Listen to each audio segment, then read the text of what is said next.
and welcome to the Property Pod. Today I'm joined by Simon from TC Group. Welcome to the podcast. Thanks for coming on. And we're going to discuss how to prepare to sell a business. So welcome to the podcast. Thanks for coming on. It's no problem. Nice to be here. And tell me a bit about TC Group and what you do. Yeah, so TC Group is a accountancy practice mainly dealing with accountancy and tax for owner-managed businesses.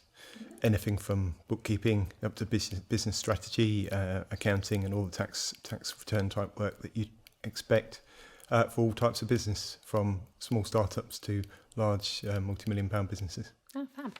And what is the first thing that somebody should do once that they know they want to sell their business? So the main thing is to try and ensure that the whole of the business can operate without them being present. Obviously, if they're looking to sell the business, the whole idea is for them to extract themselves and not be involved thereafter. And it's quite common for a business owner to be very important to the business, whether it's in being the main contact for everyone or in fact actually doing a lot of the work themselves. So they have to try and make sure that all the work they do is covered by somebody else in the business or can be clearly handed over to someone else. Okay, great. And how can sellers prepare their business to be sold? Basically tidy everything up. Yeah. Remove surplus costs. Often find that businesses have sort of systems and practices that are just historic. They may have company cars for directors that are bespoke to them. They may have all sorts of things like that they could sort of, remove those costs to make the business look much more attractive to a buyer, and make sure everything's up to date and accurate. Systems and processes are in operation and documented, and that they've got title to all the assets that appear to be owned by the company. Mm-hmm. Okay, great. And how can sellers get their business valued? Well, there's a number of specialist business valuers, but an accountant can often provide a good valuation estimate. We often do that as a basis of looking at the profitability of the business and the assets that are there, and trying to give an estimate as to what a buyer might be offering.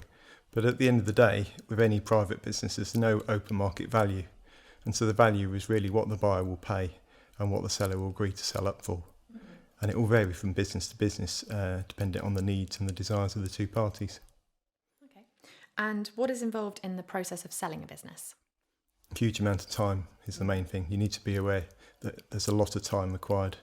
The buyer will want lots of details, lots of information. It all needs to be accurate and up to date. There'll be a sale agreement to be drawn up. Usually the buyer's solicitor will do that. So you'll need legal representation, probably some tax advice and some help presenting financial information, which normally your accountant would provide. Okay. And what are the tax implications of selling a business? It really varies. It really varies depending on what you're selling. So there are many ways to get it wrong. So it's best to discuss with your accountant before agreeing any sale offer, because there's many different ways in which it can be structured, and it varies from business to business and from sale to sale, depending on what you're selling and what you're selling it for. Okay. And what are some common mistakes that you see when people are trying to sell their business? I think the main one is not understanding what they're actually selling. Often people have a limited company and they say, I'm going to sell my business. And I say, are you selling the shares or the business? And they don't really know what I mean. So the first thing is to understand what the buyer is expecting to get and what they're expecting to sell. Get that point right, and then that leads to the next set of questions. And the other common mistake is overvaluing a business based on, a dream or an ideal, and forgetting that actually a buyer could find another similar business somewhere else for less money. So I think they're the two things that I would see come up quite often. Okay, great. And how can sellers ensure that the process is kept confidential? Well, they can use an agent or a third party to handle an initial approach. I've done that myself, where a client wanted to test the market, so I sent some letters out to prospective buyers saying my client X is looking to sell, and we did that once.